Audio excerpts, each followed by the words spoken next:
Assalamualaikum warahmatullahi wabarakatuh. Welcome back to my YouTube channel Meli Edo. Bagi teman-teman yang baru saja masuk ke channel ini, jangan lupa di like, subscribe, dan tekan loncengnya. Terima kasih teman-teman.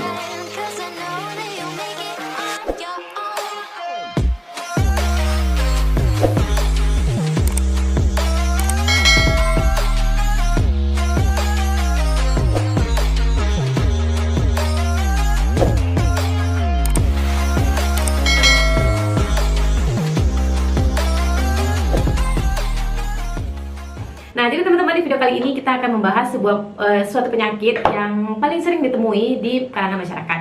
Nah, jadi apa ini penyakitnya? Ikutin terus videonya. Di video kali ini kita akan bahas tentang kolesterol.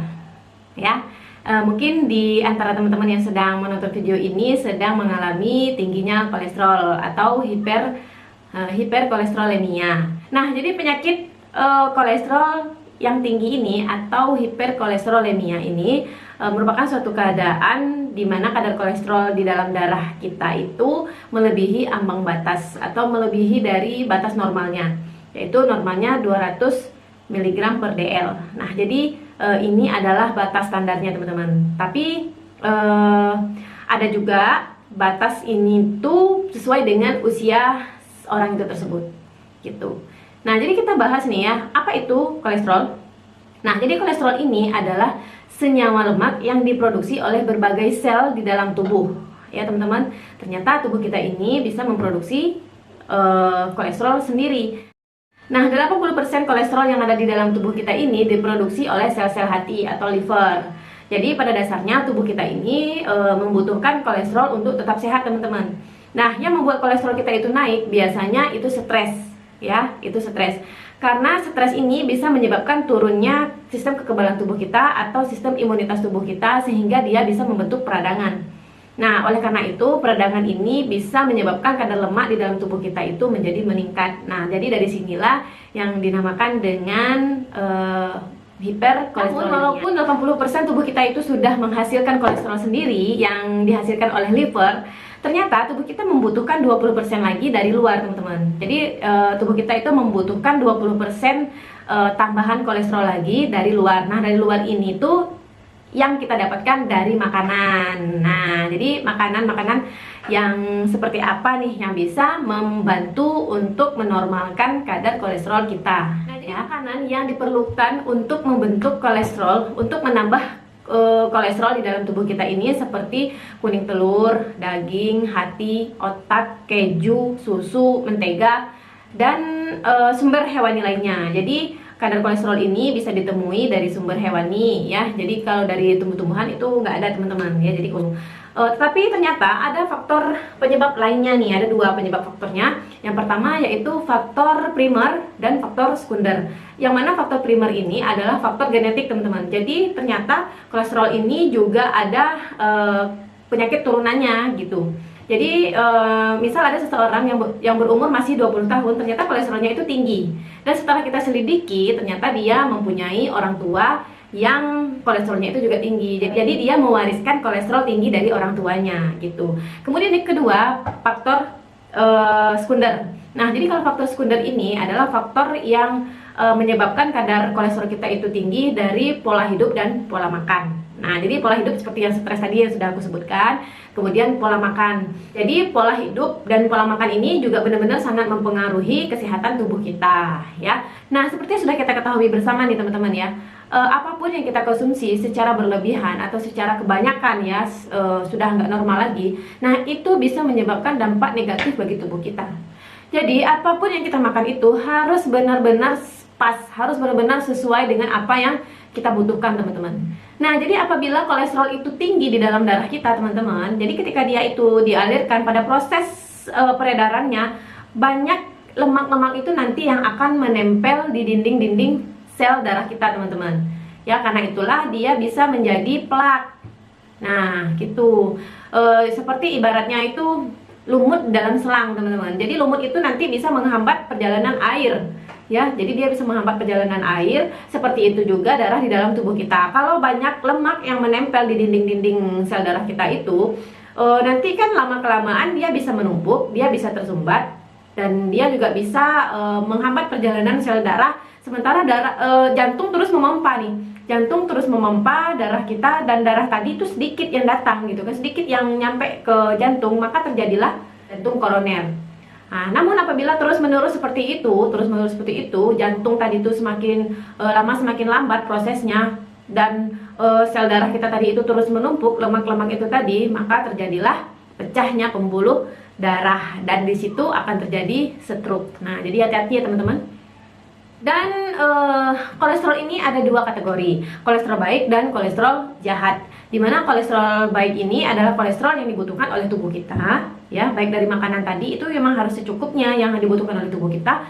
Dan kolesterol yang jahat, nah kolesterol jahat ini yang harus kita buang, yang harus kita perbaiki. Nah, bagaimana cara memperbaikinya? Kita bisa melalui makanan, ya teman-teman. Jadi makanannya itu bisa berupa sayur-sayuran, bisa berupa buah-buahan, dan pastikan kita jangan stres. Kolesterol baik di dalam tubuh kita itu dia mengalirkan darah-darah kotor atau lemak-lemak yang tidak digunakan oleh tubuh itu untuk diolah kembali, teman-teman. Kalau kolesterol yang jahat itu dia akan menempel di dinding darah-darah kita, menempel di dinding-dinding sel darah kita dan membentuk plak. Nah, itu yang bisa membuat jantung koroner dan juga bisa membuat kita menjadi stroke. Juga akan terjadi efek lain nih. Efek lainnya itu apa? Yaitu tekanan darah tinggi atau hipertensi. Nah, ini juga sering nih ditemuin di lapangan nih ya. Karena apa? Karena ketika jantung memompa darah sementara saluran sel-sel darah kita tadi tersumbat, jadi jantung mau tidak mau dia harus memompa itu berat, teman-teman. Berat, maka terjadilah hipertensi, ya. Jadi kalau ada orang yang hipertensi itu karena darahnya itu tersumbat, ya. Nah, jadi hiperkolesterolemia itu karena plak-plak yang ada di sel-sel darah kita. Hipertensi itu karena darah-darah tersumbat, sama seperti jantung koroner. Dan stroke, nah stroke itu karena pecahnya pembuluh darah. Nah, jadi itu teman-teman harus diingat. Jadi semua efek ini akan menjadi berkaitan. Oleh karena itu kolesterol ini dari awal-awal harus benar-benar kita jaga. Dari pola makan, pola hidup, dan makanan apa yang akan kita makan itu harus kita perhatikan. Kita perhatikan ini kandungannya seperti apa. Kalau kita makan kita akan gimana gitu, harus benar-benar kita kontrol, ya. Jadi mulainya dari satu penyakit bisa menjadi banyak penyakit sampai diabetes pun, jadi nanti dia juga akan menjadi komplikasi tuh teman-teman. Ya, jadi ini benar-benar harus kita jaga. Jadi caranya gimana? Caranya kita harus mengatur pola makan. Jadi untuk pencegahannya agar kolesterol itu tidak tinggi, yang pertama kita harus perhatikan jenis makanan yang akan kita makan. Ya, jadi kita harus pilih makanan yang rendah lemak. Ya, jangan yang dilihat itu yang enak-enaknya aja teman-teman. Contoh makanan yang rendah lemak seperti ikan, terus daging ayam tanpa kulit ya. Kulit itu dia tinggi lemak ya. Terus daging sapi. Nah, daging sapi itu perhatikan tuh dagingnya yang daging merah itu. Kalau daging yang merah itu tuh dia rendah lemaknya ya. Dan kita juga bisa mencegah kolesterol itu tinggi itu dengan banyak mengkonsumsi sayur dan buah-buahan yang mengandung serat seperti bayam, jamur. Nah, jamur ini juga mempunyai antioksidan juga bagus nih ya, jamur, terus brokoli, terus daun singkong. Nah, itu juga banyak. Dan kita kalau bisa hindari makanan yang tinggi lemak. Nah, tinggi lemak ini seperti apa? Seperti daging kambing, seperti jeroan ya. Dan jumlahnya juga harus kita perhatikan. Nah, untuk pengolahannya nih teman-teman, untuk pengolahannya itu juga sangat mempengaruhi. Seperti ikan tadi tuh, kita sudah makan ikan yang katanya rendah lemak, tapi ternyata ikannya kita goreng gitu kan. Nah, itu ya sama aja bohong gitu kan. Jadi kalau bisa cara pengolahannya itu yang sedikit menggunakan lemak atau minyak. Jadi bisa dipanggang, dikukus, direbus. Juga kalau bisa kalau mau goreng-gorengan teman-teman bisa pakai minyak biji matahari, minyak zaitun. Apalagi untuk teman-teman yang memang sudah terkena kolesterol tinggi. Nah, ini sangat baik ya. Dan yang pastinya kita jangan lupa olahraga. Jadi tubuh kita itu juga harus bergerak, dia harus mengeluarkan keringat supaya tetap bugar dan sehat. Nah, MCI mempunyai solusi untuk teman-teman yang mungkin menderita kolesterol tinggi atau kolesterolemia, hiperkolesterolemia. Nah, apa dia? Nih. Ya, jadi ini adalah CGF ya, teman-teman. Nah, CGF ini adalah Chlorella Growth Factor. Nah, jadi ini dia. Untuk penjelasannya simak video ini. Tahu nggak sih apa itu chlorella? Chlorella dikategorikan sebagai superfood. Faktanya, chlorella mengandung lebih banyak klorofil dibandingkan tumbuhan manapun di dunia. Mengandung protein, karbohidrat, vitamin A, B, C, dan E, mineral-mineral langka, klorofil, serta chlorella growth factor atau CGF. CGF di dalam chlorella berperan penting untuk meningkatkan kecepatan produksi sel dari satu sel menjadi 4 sel setiap 20 hingga 24 jam. Oleh sebab itu, CGF berpotensi untuk mendorong pertumbuhan serta perbaikan sel menjadi lebih cepat serta tanpa efek samping yang tidak diinginkan. Hal ini sudah dibuktikan oleh penelitian loh. Selain itu, berdasarkan jurnal penelitian, chlorella CGF memiliki manfaat untuk menurunkan tekanan darah tinggi dengan cara meningkatkan elastisitas pembuluh darah arteri sehingga membantu menormalkan tekanan darah. Manfaat hebat lainnya dari chlorella CGF berdasarkan jurnal penelitian adalah menurunkan kadar kolesterol, terutama kadar trigliserida dan kolesterol total. Selain manfaat tadi, yang pastinya berdasarkan jurnal penelitian, chlorella CGF juga memiliki banyak manfaat lainnya seperti membantu meningkatkan sistem kekebalan tubuh, sebagai antivirus dan antiinflamasi, mendetoksifikasi, meningkatkan kesehatan pencernaan, mencegah timbulnya alergi, meningkatkan kebugaran fisik, meningkatkan kadar asam folat. Dengan banyaknya manfaat chlorella CGF yang luar biasa ini, tentunya kita tidak mau ketinggalan untuk ikut mengkonsumsinya juga.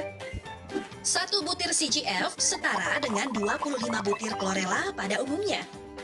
Cukup konsumsi sebanyak 2 kali sehari 1 tablet. Dapatkan produk chlorella CGF yang aman dan sudah memiliki BPOM di perusahaan terpercaya dan sudah berdiri selama 10 tahun di Indonesia. MCI. CGF, alga yang terbaik nomor 1 di dunia. Setiap hari, terkadang tubuh kita dibebani dengan kerja yang berat. Tahukah Anda, kelelahan dapat menurunkan daya tahan tubuh dan mengurangi produktivitas. Untuk menjaga hari agar selalu lancar, minum CGF 2 kali sehari 1 tablet.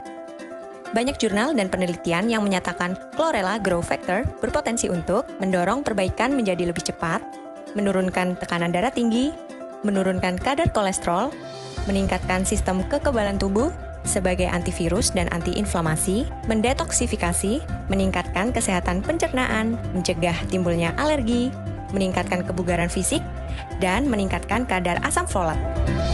Manfaat tadi telah dibuktikan dengan banyaknya jurnal dan penelitian terpercaya. 1 butir CGF setara dengan 25 butir chlorella pada umumnya. CGF, alga terbaik nomor 1 di dunia. Nah, mungkin sekian dulu video yang bisa aku share pada kali ini. Semoga bermanfaat dan semoga teman-teman yang menderita hiperkolesterolemia ini bisa segera normal kembali kolesterolnya dan bisa menikmati hidangan-hidangan yang akan disantap di hari lebaran nanti ya. Jadi perhatikan nanti itu kalau teman-teman makan lontong, nah, cek dulu tuh gulainya gulai apa, gulai kambing atau gulai apa gitu kan ya. Jadi benar-benar teman-teman itu perhatikan porsinya juga dan jenisnya apa ya. Jadi terima kasih sudah menonton. See you and bye-bye. Better Life with MCI. Assalamualaikum.